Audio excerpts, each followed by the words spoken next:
Saudara kaum muslimin rahimakumullah, harta adalah amanat dan akan kita pertanggungjawabkan.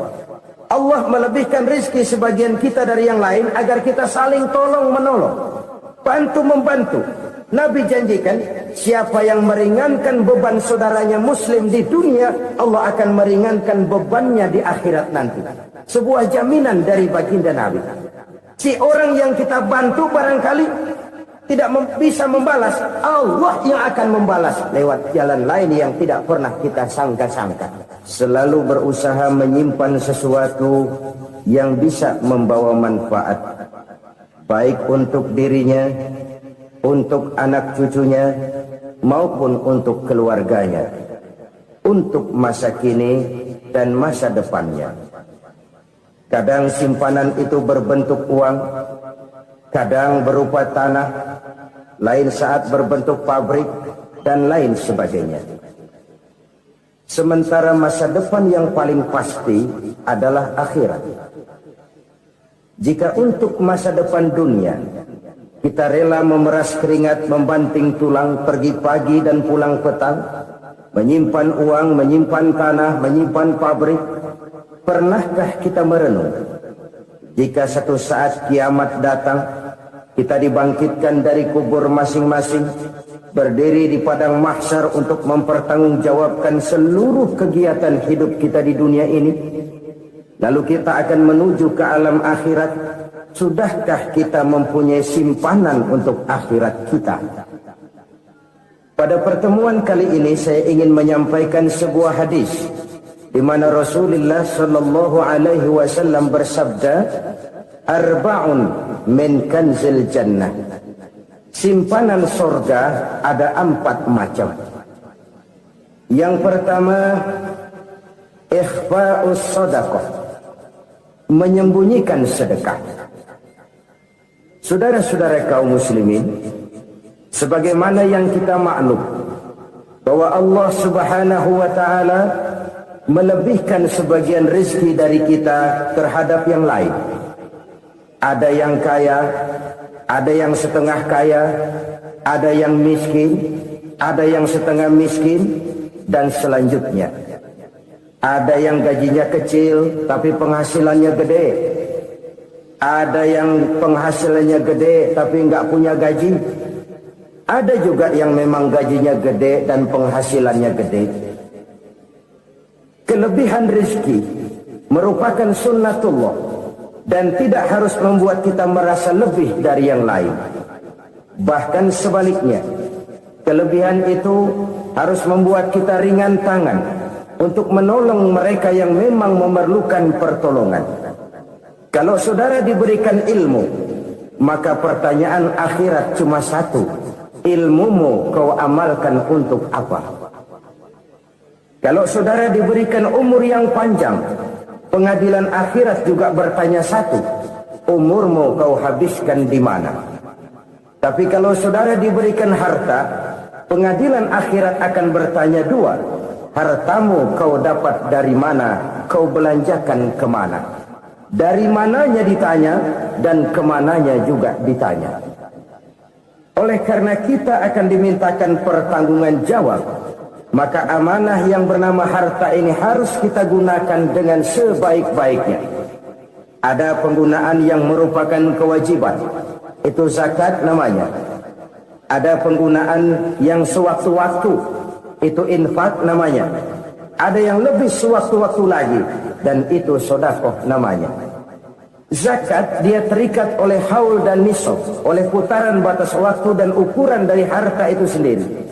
Sedangkan infak terikat oleh situasi dan kondisi perekonomian seseorang. Sedangkan sedekah tidak terikat dengan apapun. Dalam kondisi seperti apapun kita bisa melakukan sedekah dengan yang terkecil sekalipun. Sampai-sampai Rasulullah sallallahu alaihi wasallam mengajarkan, la tahqiranna minal ma'rufi syai'an walau an talqa akhaka biwajhin talik. Atau ada hadis, tabassumuka fi wajhi akhika laka shadaqah. Senyumanmu kepada temanmu adalah sedekah. Jadi untuk melakukan sodakoh tidak harus dalam berbentuk uang. Dengan ilmu kita bisa sodakoh, dengan tenaga kita bisa bersodakoh, dengan pikiran kita bisa bersodakoh, bahkan senyum kepada teman itu pun sodakoh. Jadi kalau sodakoh dengan uang memang belum punya uang, nyengir aja banyakin. Itu asal pada tempatnya, jangan lalu ketemu tiang listrik cengengesan. Tentu tidak pada tempatnya dan tidak wajar. Nah, sodakoh yang paling dicintai Allah adalah sodakoh yang disembunyikan. Artinya jauh dari sifat riya. Kan kadang-kadang ada orang sedekah itu disebutkan namanya. Apa tidak bagus? Kalau memang niatnya ikhlas, ya bagus-bagus saja. Untuk memberikan sugesti kepada yang lain. Di bulan bin bulan nyumbang sekian diumumkan. Boleh kalau niatnya untuk memberikan rangsangan kepada yang lain supaya dia menyumbang lebih besar dari orang tadi. Tapi kalau itu mendatangkan riya, maka sodakoh yang paling dicintai Allah adalah sodakoh yang disembunyikan. Tangan kiri saja tidak tahu apa yang diberikan oleh tangan kanan.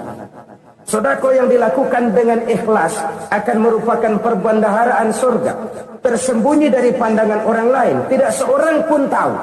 Karena memang sikap yang baik adalah melupakan kebaikan dan mengingat kesalahan.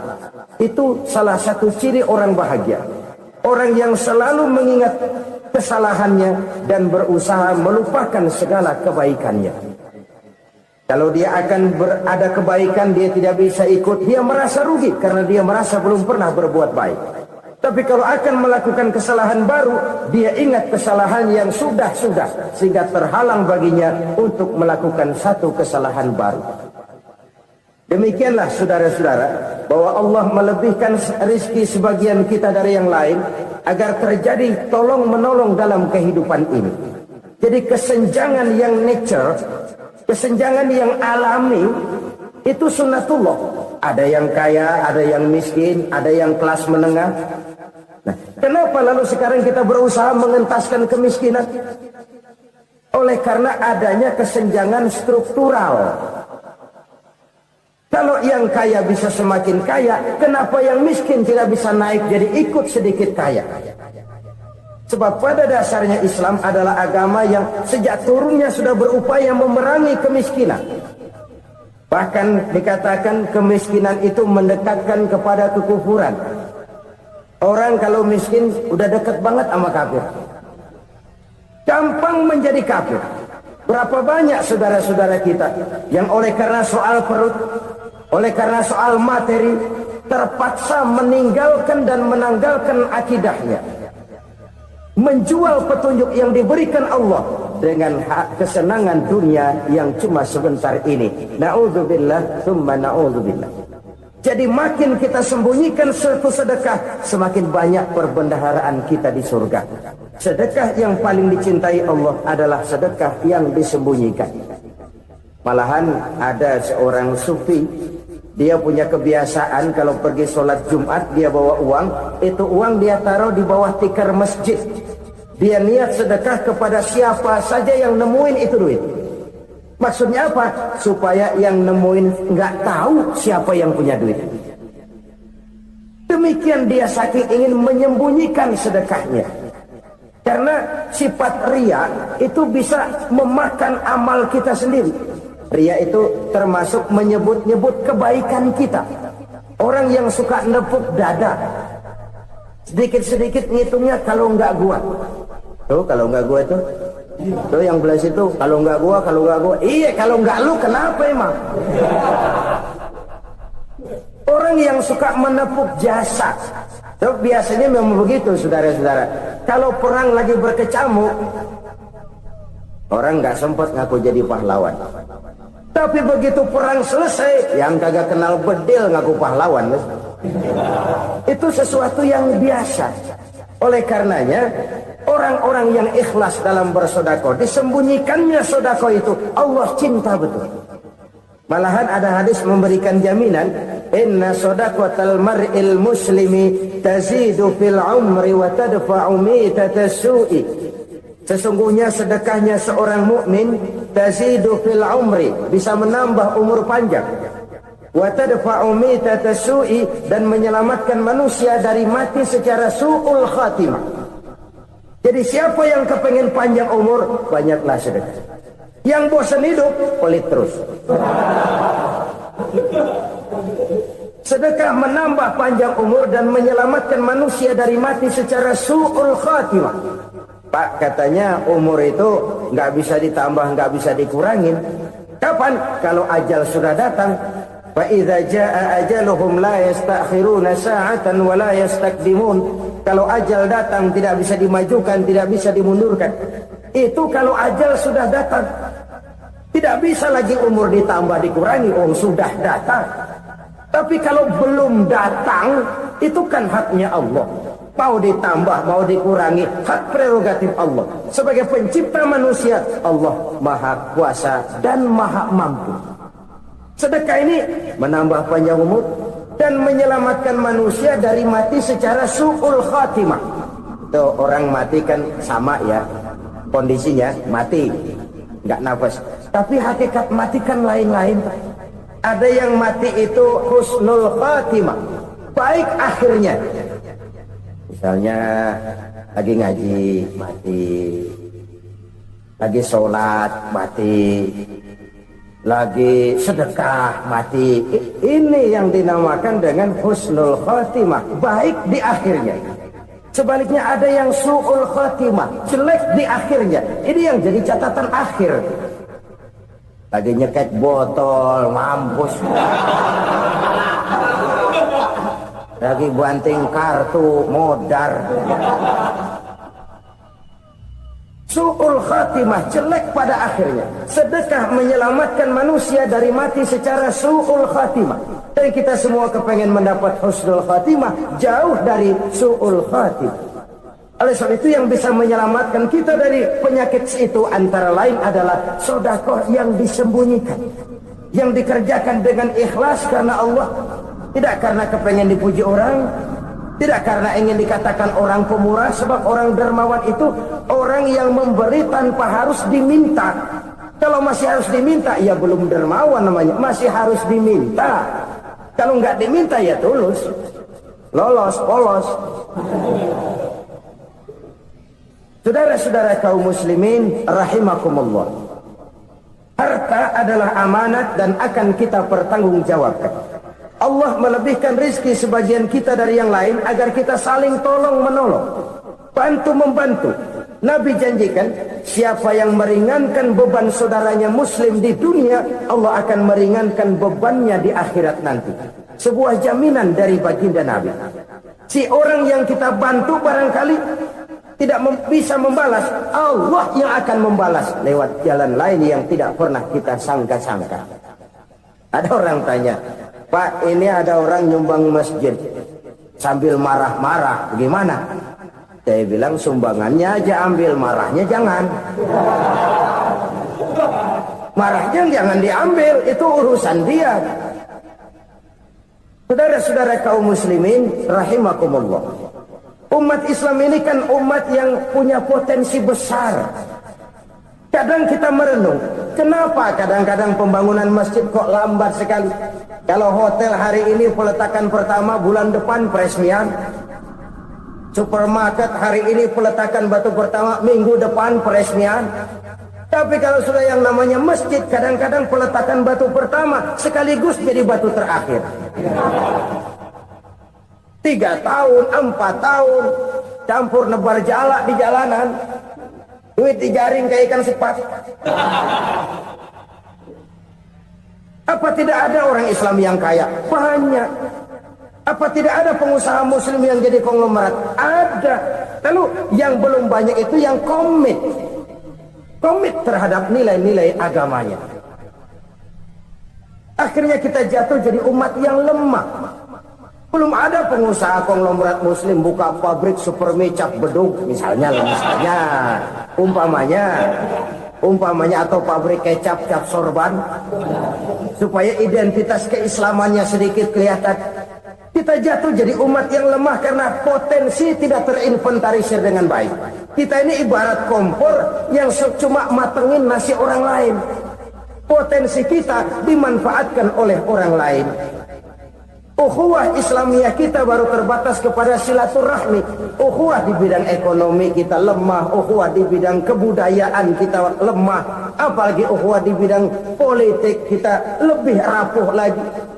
Padahal ukhuwah itu adalah totalitas kehidupan manusia, menyangkut ipolek sosbud, memerlukan nilai-nilai ukhuwah. Jadi oleh karena itu mari kita menyadari, di dalam harta kita, walaupun kita yang cari, pergi pagi, pulang sore, peras keringat, banting tulang, di sana ada harta anak yatim, di sana ada hak masjid, di sana ada hak pesantren, di sana ada hak jihad. Berbahagialah seseorang apabila dia oleh Allah dijadikan keran. Keran itu menyimpan air, tapi tidak untuk dirinya, tapi disalurkannya kepada mereka yang memang memerlukannya. Saudara-saudara kaum muslimin rahimakumullah, ini yang pertama. Jadi perbendaharaan surga adalah menyembunyikan sedekah. Orang lain nggak tahu, kita pun nggak pernah ngitung-ngitung. Kita anggap lewat begitu saja, padahal itu deposit akhirat. Satu. Yang kedua, perbendaharaan surga itu apa? Wa kitmanul musibah, menyembunyikan kesulitan. Kadang orang takut menghadapi kesulitan, tapi makin kita merenung, hidup ini kan sebenarnya urusan. Takut sama urusan ya jangan hidup. Tandanya orang hidup itu kalau punya urusan.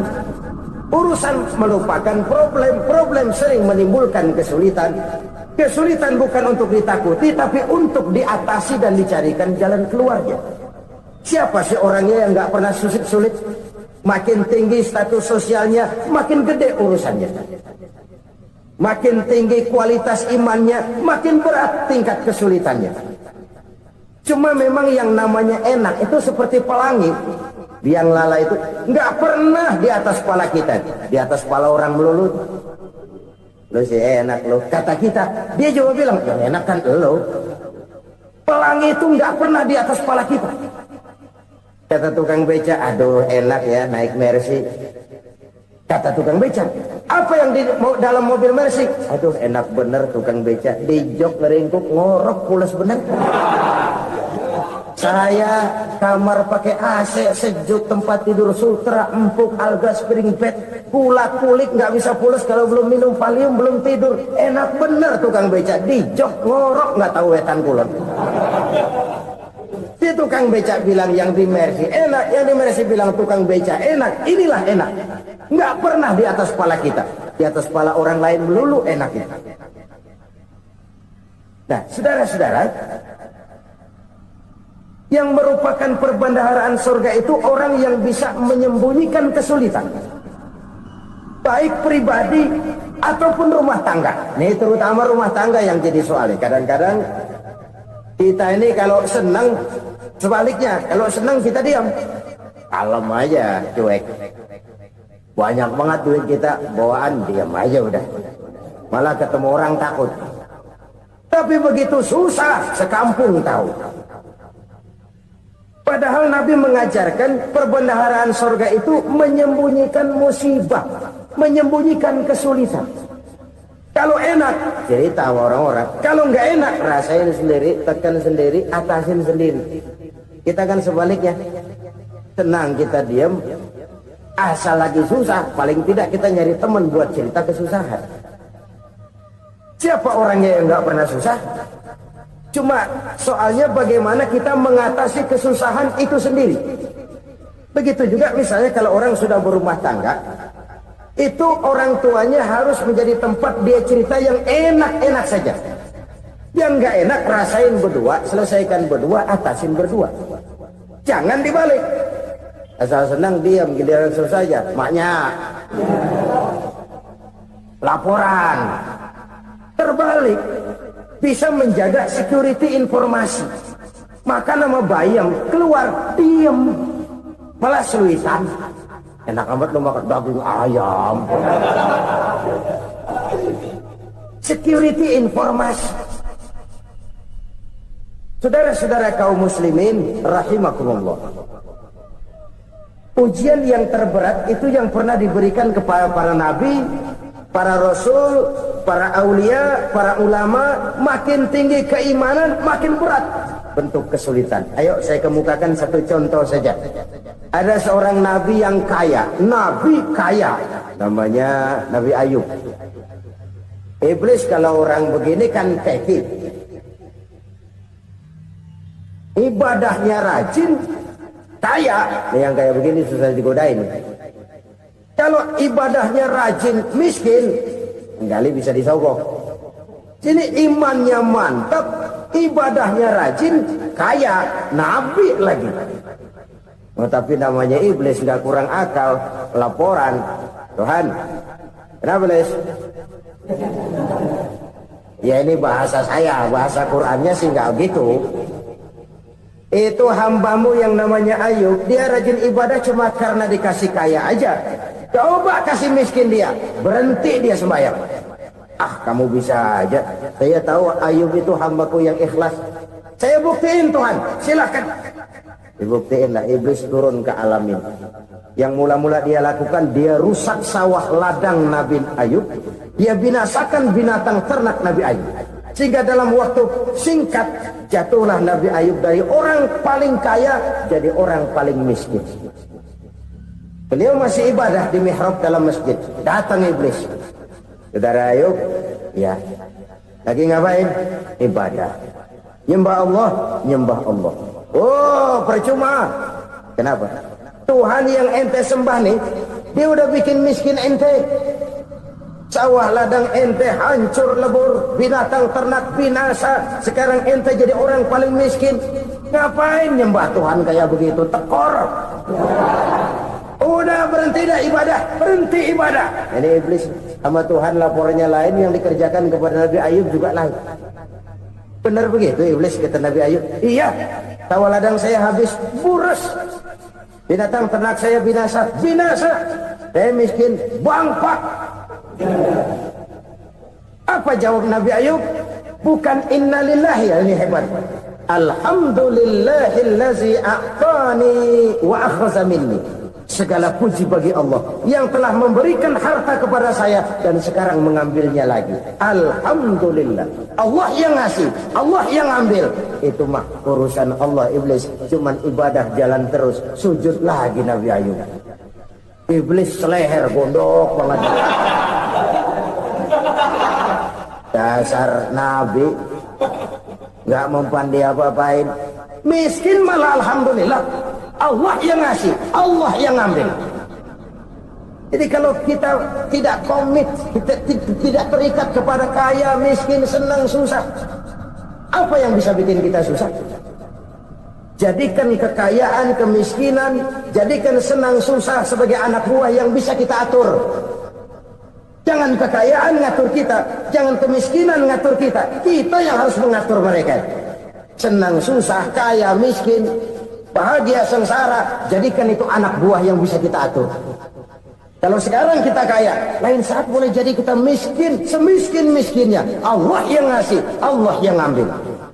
Tenaga mana yang bisa menghalangi? Ibadah jalan terus. Iblis makin gondok. Dasar Nabi loh. Akhirnya apa? Nabi Ayub dikerjain, diberikan penyakit. Demikian fatal penyakitnya. Bayangin, udah miskin sakit. Masya Allah. Miskin sakit. Sakitnya nggak lama, kira-kira 16 tahun. Istrinya 3, 2 mental minta ceraiin. Ngerawatin laki bengek begini. Senang belum tentu, susah udah pasti nih. Cerai aja, cerai dah. Cerai. Tinggal satu Siti Rahmah yang setia menemani beliau. Sesetia-setianya hati perempuan. Satu saat Siti Rahmah bilang, "Bang, iya, abang kan Nabi bang. Lalu namanya Nabi kan doanya jarang meleset bang. Maksud kamu minta kenapa sih sama Tuhan biar abang sembuh baik dah bang?" Siti Rahmah, iya. Saya sakit berapa tahun sih dah? 16 tahun bang. Sebelum ini saya sehat berapa tahun? Ya kira-kira 60 tahun bang. Nah coba ente banding-bandingin Rahmah. Saya dikasih sehat 60 tahun. dikasih sakit 16 tahun, sudah nggak sabar mau doa kepada Allah minta sembuh. Saya malu kepada Allah. Diuji dengan yang luar biasa seperti ini, tidak mengganggu stabilitas kehambaannya. Dia tetap menghamba kepada Allah Subhanahu wa ta'ala. Saudara-saudara kaum muslimin rahimakumullah, kunci menghadapi kesulitan itu apa? Allah jelaskan dalam satu ayat, wa basyiris sabirin alladzina idza asabathum musibah qalu inna lillahi wa inna ilaihi raji'un. Gembirakan orang-orang yang sabar. Siapa mereka itu? Yang apabila mendapat musibah mereka kembali kepada keyakinan dasar, segalanya dari Allah dan segalanya akan kembali kepada Allah. Ini konsepsi dasar dari sikap muslim dalam menghadapi berbagai kesulitan. Segalanya dari Allah, segalanya akan kembali kepada Allah. Kalau ini sudah kondisi dasarnya, maka kita akan lapang menghadapi kenyataan bagaimanapun pahitnya. Apakah itu namanya miskin, apakah itu namanya sakit, bahkan maut sekalipun. Segalanya dari Allah, segalanya akan kembali kepada Allah. Ini sikap hidup, bukan sekedar ucapan. Kita kadang-kadang menjadikannya sebagai ucapan. Mulutnya sih nggak berhenti, innalillahi wa inna ilaihi raji'un, tapi nangisnya terus gerung-gerungan. Bukan itu, ini kesadaran moral. Kalau segalanya dari Allah, segalanya kembali kepada Allah, kan sebenarnya cuma nunggu giliran. Hari ini saya nyembayangin dia, entah hari apa saya disembayangin orang. Hari ini saya antar dia ke kubur, entah hari apa orang nganterin saya ke kubur. Hari ini saya tahlilkan dia, entah nanti kapan orang tahlilkan saya. Segalanya dari Allah, segalanya akan kembali juga kepada Allah. Oleh sebab itu saudara-saudara, kesulitan bukan untuk ditakuti. Kesulitan justru untuk diatasi, dicarikan jalan keluarnya. Dan tidak ada orang yang tidak pernah mendapat kesulitan. Tidak ada. Semakin tinggi status sosial, semakin tinggi kualitas keimanan, semakin besar juga tingkat kesulitan. Hanya saja bagaimana cara kita mengatasinya. Dan Al-Quran menyatakan, inna ma'al usri yusra. Di balik kesulitan itu pasti ada kemudahan. Roda itu berputar. Karena itu Rasulullah sallallahu alaihi wasallam mengingatkan kepada kita, ta'arraf ila Allah fir raha ya'rifka fis shiddah. Ingatlah kepada Allah di waktu kamu senang, supaya Allah ingat kepada kamu di waktu kamu susah. Kalau waktu senang kita ingat kepada Allah, kita susah, Allah tidak akan meninggalkan kita.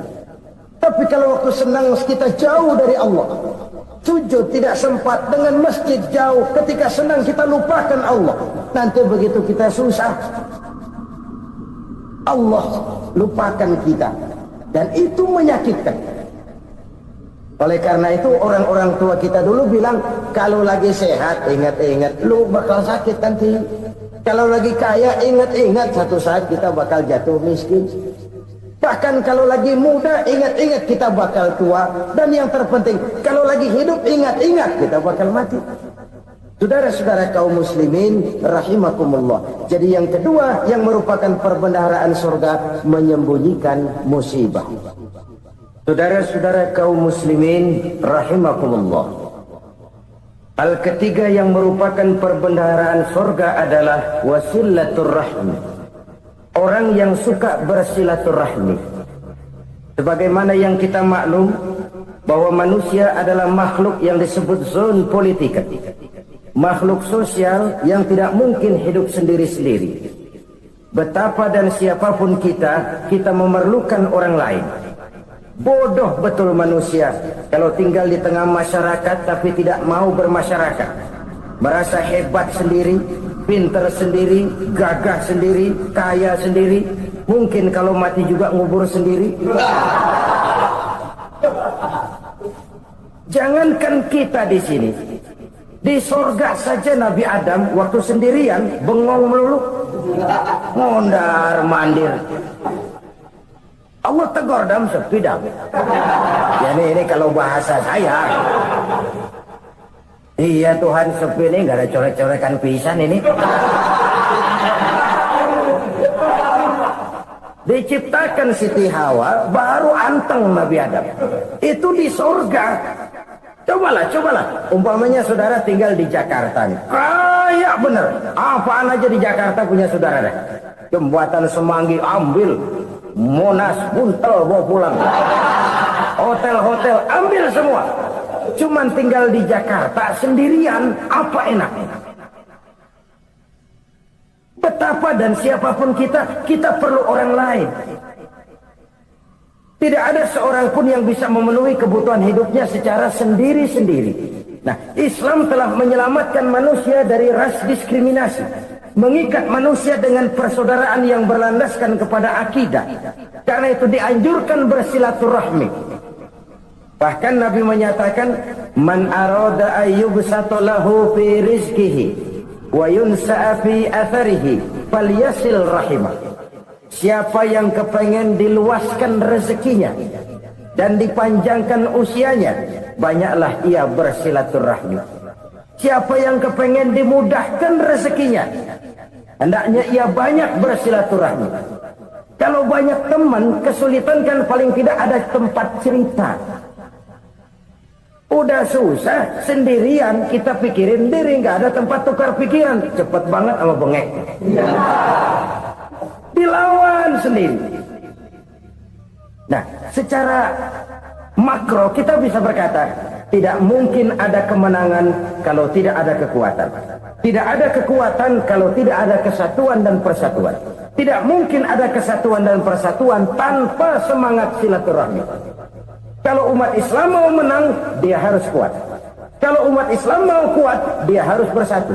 Kalau umat Islam mau bersatu, dia harus membudayakan silaturahmi ini. Bahkan sampai-sampai kata Nabi, kalau bisa cari nilai tambah. Apa? Silman qata'ak. Bersilaturahmilah kau kepada orang yang marah denganmu. Masya Allah, indahnya ajaran agama kita. Orang yang marah pun kepada kita, kata Nabi, kalau bisa bersilaturahmilah kepadanya, kepada orang yang marah itu. Di situ nilai tambah. Cuman jujur nih hadis, ngucapinnya gampang, ngamalinnya yang berat banget. Orang marah sama kita disuruh silaturahmi, ada apa malu? Lu marah ada pemarahan lagi, gue pikirin. Saudara-saudara kaum muslimin rahimakumullah. Tapi ini yang diajarkan, bahkan ini yang dicontohkan oleh baginda Rasul. Bagaimana begitu mudah, misalnya satu saat Abu Jahal ini ngatur strategi bagaimana bikin Muhammad celaka. Dia gali lubang di depan tempat tidurnya. Dia tutupin daun korma. Terus dia panggil seseorang, ke sini. Kasih tahu Muhammad, pamannya sakit keras, minta ditengokin. Berangkat orang ini ke sana. Muhammad, labbaik.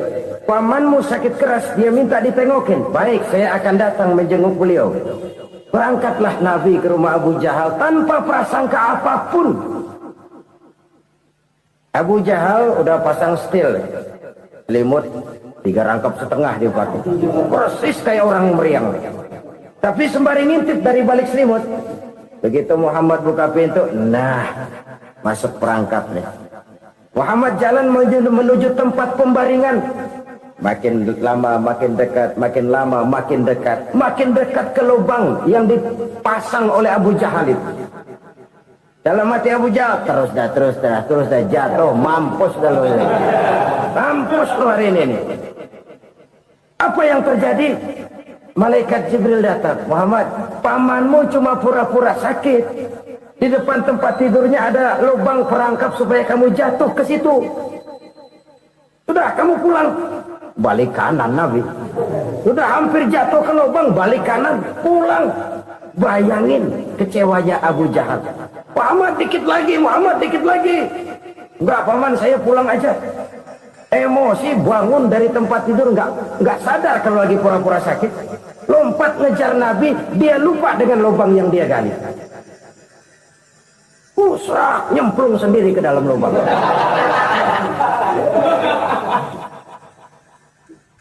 Tapi terus berlalu. Ini terjadi keanehan. Jatuh ke lubang yang dia gali itu sebenarnya nggak terlalu dalam ya, antara 3-4 meteran lah. Tolong saya jatuh ke lubang ini. Datanglah pelayan-pelayannya itu. Angkat saya dari sini. Oh, yang ngulurin tambang. Satu gulung belum juga nyampe itu tambah. Kurang beli lagi ke warung. Sambung ulur lagi enggak juga bisa sampai. Wah ini kerjaan Muhammad ini. Tolong siapa salah seorang kamu ke rumah Muhammad, kasih tahu encangnya kecebur. Minta ditolongin. Sampaikan kepada Rasul. Kenapa? Pamanmu jatuh ke lubang, Muhammad minta tolong diangkatin. Tambang udah nyambung-nyambung nggak nyampe juga. Ya, nanti saya datang saya tolong. Coba. Nyata-nyata orang berniat jahat mau mencelakakan dia. Datang dia menolong. Ini yang disebut air tuba dibalas air susu ya ini. Bukan sebaliknya. Air tuba dibalas air susu. Paman, kecebur ya? Iya Muhammad, tolong ini. Pegang tangan saya. Nabi ulurkan tangannya. Nyampe. Dipegang oleh Abu Jahal. Diangkat ke atas. Sampai atas. Apa kata Abu Jahal? Sihirmu memang hebat Muhammad. Udah ditolongin dikata sihir. Yang enak kita kemplang kan itu orang ini. Urusan apa? Tapi inilah akhlak. Kalau bisa kamu bersilaturahmilah dengan orang yang marah kepadamu sekalipun. Orang marah kita tetap baik. So, kalau kita berbuat baik sama orang yang memang baik, rasanya sih biasa-biasa aja. Orang baik kita baik lagi, ya draw aja, belum ada nilai tambah di situ. Baru ada nilai tambah kalau kita bisa berbuat baik kepada orang yang nyakitin kita. Itu namanya kita setingkat di atas dia. Dia sakitin kita, kita berbuat baik sama dia. Dia pelit sama kita baik sama dia. Dia marahin kita deketin dia. Di situ kita punya nilai tambah. Jadi siapa yang ingin diluaskan rezekinya kata Nabi dan dipanjangkan umurnya, hendaklah ia banyak-banyak bersilaturahmi. Sederhana sebenarnya silaturahmi, tapi silaturahmi membangkitkan semangat kesatuan dan persatuan. Kesatuan dan persatuan melahirkan kekuatan. Dalam matematika 1 ditambah 1 pasti 2. Tapi di tengah masyarakat 1 orang takut ditambah 1 orang takut, hasilnya jadi 2 orang setengah berani. Kenapa setengah berani? Karena udah berdua. Tadi pan takut sendirian. Kalau dia kumpul turu-turu takutlah jadi berani. Kita yang lemah, kita yang tidak berdaya, kita yang miskin, kalau mau kompak bersatu, apa yang nggak bisa kita kerjain? Apalagi tinggal di kota besar, pilihan cuma 2. Bertahan atau minggir. Bertahan atau minggir. Untuk bisa bertahan harus mampu bersaing. Untuk mampu bersaing harus punya keahlian. Keahlian harus ditunjang dengan pendidikan. Ditambah oleh kekompakan sebagai umat. Udah miskin mencar mulu orang injak kita. Orang nggak pandang urusan agama lu. Oleh karena itu silaturahmi pada hakikatnya merupakan roh dari ukhuwah yang diajarkan oleh agama kita. Bagaimana Islam menyelamatkan masyarakat manusia dari ras diskriminasi, mengikat manusia, dan tidak ada persaudaraan yang lebih indah selain persaudaraan yang diikat dengan nilai-nilai akidah. Sepanjang orang di jalan Allah, itulah saudara kita. Keluar dia dari jalan Allah, selesailah persaudaraan sampai di situ. Karena itu, kalau ingin menyimpan sesuatu di surga, banyaklah bersilaturahmi. Datang ke rumah ini, datang ke rumah itu, dan lain sebagainya. Itu simpanan kita di akhirat nanti. Ini yang ketiga. Saudara-saudara, yang keempat, perbendaharaan surga itu apa? Wa qawlu la hawla wa la quwwata illa billah. Ucapan la hawla wa la quwwata illa billah. Ibadah kan ada yang berat, modalnya besar. Bangun masjid berat, modalnya besar. Bangun rumah sakit berat, modalnya besar. Ada ibadah yang berat, tapi modalnya ringan. Misalnya puasa. Puasa itu berat, mengendalikan nafsu. Kalau sekedar nggak makan nggak minum sih enteng. Mengendalikan nafsu itu jihad terbesar. Tapi kan modalnya ringan, cuma niat saja. Ini ibadah berat, modalnya ringan. Ada ibadah yang ringan, modalnya juga enteng. Seperti termasuk ucapan la haula wa la quwwata illa billah. tanpa sadar. La haula wala quwata illa billah. Nyelengin tuh di surga. Nyelengin, kita nggak terasa. Nyelengin simpenan akhirat. La haula wala quwata illa billah. Nyimpan lagi. Kaget. La haula wala quwata illa billah. Nyimpan lagi. Banyak simpenan. Walaupun sebenarnya yang dimaksud di sini adalah kesadaran batin. Bahwa tidak ada daya dan kekuatan kecuali Allah. Itu intinya. Kita memulai pekerjaan disunahkan baca bismillah, kan begitu. Apa itu? Kesadaran moral. Bahwa ini saya bisa kerjakan. Saya kerjakan ini dengan menyebut nama Allah. Kenapa? Kalau Allah tidak memberikan daya dan kekuatan, mana mampu saya kerjakan ini. Maka saya kerjakan ini dengan menyebut nama Allah. Bismillah. Kesadaran moral. Manusia hanya wajib berusaha, tapi nggak pernah wajib berhasil. Banyak hal-hal yang kalau kita renungkan secara rasio nggak mungkin, tapi jadi kenyataan. La haula wala quwata illa billah. Tidak ada daya dan kekuatan kecuali bagi Allah semata-mata. Kesadaran moral akan kelemahan dan keterbatasan makhluk bernama manusia. Kadang kita kagum dengan otak, tapi kita sering lupa sama yang bikin otak. Padahal bagaimanapun hebatnya otak, yang bikin otak pasti lebih hebat dari otak. Nggak percaya, silahkan otak-otakan. Inilah kecenderungan. Kita kagum dengan pesawat-pesawat mutakhir, bukan main besi gede banget terbang itu. Alangkah hebatnya. Lalu apa yang bikin otak tidak lebih hebat dari itu semua? Kita puji laut. Apa yang bikin laut tidak lebih hebat dari laut itu? La haula wa la quwata illa billah. Tidak ada daya dan kekuatan kecuali Allah. Apa yang bisa kita lakukan kalau tidak karena daya dan kemampuan yang diberikan oleh Allah kepada kita? Lahirlah sikap tawadu, rendah hati, tidak melonjak menjadi angkuh dan sombong, sadar akan kelemahan dan keterbatasan diri. Sebagai makhluk yang diciptakan oleh Allah Subhanahu wa ta'ala. Jadi satu sisi ini ucapan yang berpahala, la haula, jadi wiridan. Pada sisi lain ini kesadaran moral, sikap mental, kesadaran batin, bahwa yang punya daya dan kekuatan itu cuma Allah. Kita nggak pantas untuk sombong, sebab sombong itu pakaiannya Allah. Kita nggak sedang pakai pakaian Allah, kegedean. Dan makin kita renungi, makin terbentur. Apa sih yang bisa kita sombongi? Kita mau sombong apa? Kaya? Pinter? Itu kan semua relatif. Di atas langit masih ada langit lagi. Jadi oleh karenanya, marilah kita menyadari. Manusia hanya wajib berusaha, tapi tidak pernah wajib berhasil. Yang berusaha saja tidak wajib berhasil, apalagi yang tidak berusaha. Islam bukan agama orang pemalas yang selesai sholat lalu nggelohom, nggelenggem ayem-ayem. Tapi Islam bukan agama orang sombong yang setelah berusaha lalu tidak memerlukan Allah. Kita bisa saja bikin proyeksi, tahun sekian kita bakal panen besar menurut perhitungan otak. Tapi ada kejadian lain. Apa? Tikus ngambek. Habis itu dimakanin tikus, panen gagal. Proyeksi rasional gagal oleh tikus-tikus yang ngambek itu. Bisa saja terjadi. Tahun depan kita panen besar, urung. Kenapa? Musim panas panjang. Dan sekarang ini koran-koran bikin berita musim mengalami penyelewengan. Bukan cuma manusia yang nyeleweng sekarang. Musim pakai nyeleweng. Mestinya kan musim hujan udah selesai. Masih hujan-hujan juga. Musim. Nah sekarang kita boleh bikin proyeksi. Kita bakal panen besar. Tahu-tahu musim panas panjang. Sawah retak, air kering.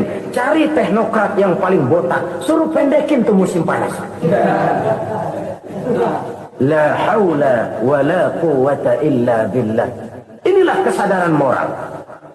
Saudara, saya teringat satu saat ada seorang konglomerat. Umurnya ya kira-kira 70-an. Satu saat dia ditanya oleh wartawan, "Pak, umur Bapak berapa sih?" "Ya paling 10 tahun." 10 tahun. 10 tahun. Anak bapak berapa orang? Satu saja. Satu. Harta bapak berapa? Ya paling-paling bangsa 7 juta kali. 7 juta? Iya. Pak, kenapa bapak bohongi saya? Bapak punya buku biografi. Koran-koran, majalah-majalah banyak memuat cerita riwayat hidup bapak. Saya tahu umur bapak 70. Kenapa bilang cuma 7 tahun? Saya tahu anak bapak 8. Kenapa cuma bilang 1? Saya tahu harta bapak miliaran, mungkin triliunan. Pabrik di mana-mana, bank di mana-mana. Kenapa bilang uang bapak cuma 7 juta? Nah, kata si konglomerat tadi, kamu benar nak, kamu benar. Umur saya kalau jumlahnya memang 70 nak. Cuman ingat-ingat saya, baru 7 tahun terakhir ini saya sujud. Baru 7 tahun terakhir ini saya berusaha dekat dengan Allah. Saya laksanakan perintahnya, saya jauhi larangannya. 7 tahun inilah rasanya yang ada nilainya di hadapan Allah. Yang 63 tahun matang, kelabu, kelam, umur gue. Habis untuk maksiat, untuk munkarat. Maka ketika ditanya tadi, umur saya 7 tahun itu. Oh begitu Pak. Oh iya. Lalu anak Pak, anak bapak kan 8. Kenapa bilang cuma 1? Nah, kalau jumlah hitungannya memang anak saya 8.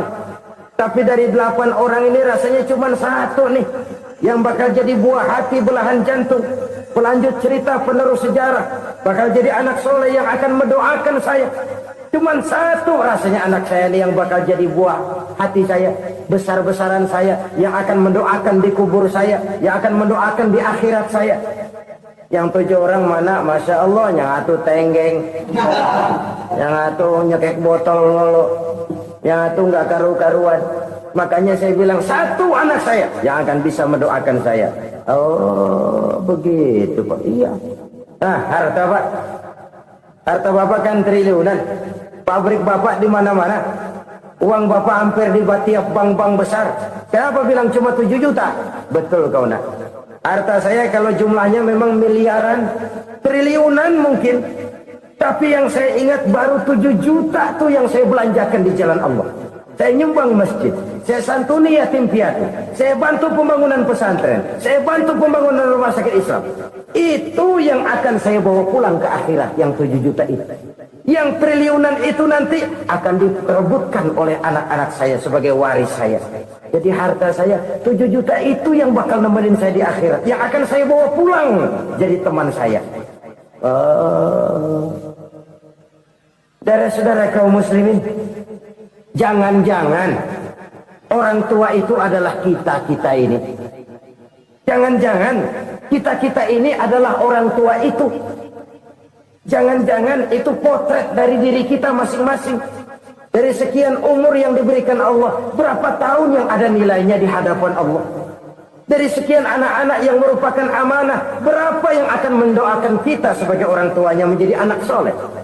Dari sekian banyak harta yang diberikan Allah, berapa yang akan kita bawa pulang menghadapnya nanti, yang kita belanjakan di jalan Allah? Ini sebuah potret kehidupan. Karena itu kita kembali kepada la haula wa la quwwata illa billah. Kita wajib berusaha, kita wajib berikhtiar. Selebihnya segala daya dan kekuatan hanya milik Allah saja semata-mata. Satu kesadaran batin dari setiap pribadi muslim. Setelah ia berusaha dan berikhtiar, ia menyerahkannya kepada Allah Subhanahu wa ta'ala. Jadi satu sisi ini merupakan wiridan ucapan yang mengandung pahala, pada sisi lain ini merupakan sikap batin dari seorang muslim di dalam ia menghadapi realitas kehidupan ini. Saudara-saudara kaum muslimin rahimakumullah, kalau ini kita jadikan satu basis kehidupan, maka ini akan menyelamatkan manusia dari kemungkinan tergelincir menjadi orang yang lupa diri dan lupa darat. So itu Imamul Ghazali berpesan, jadi halo semuanya, selamat sore menjelang malam. Oke, di sini saya ingin menunjukkan pemandangan di sore hari pada jam 4. Terima kasih yang sudah menonton.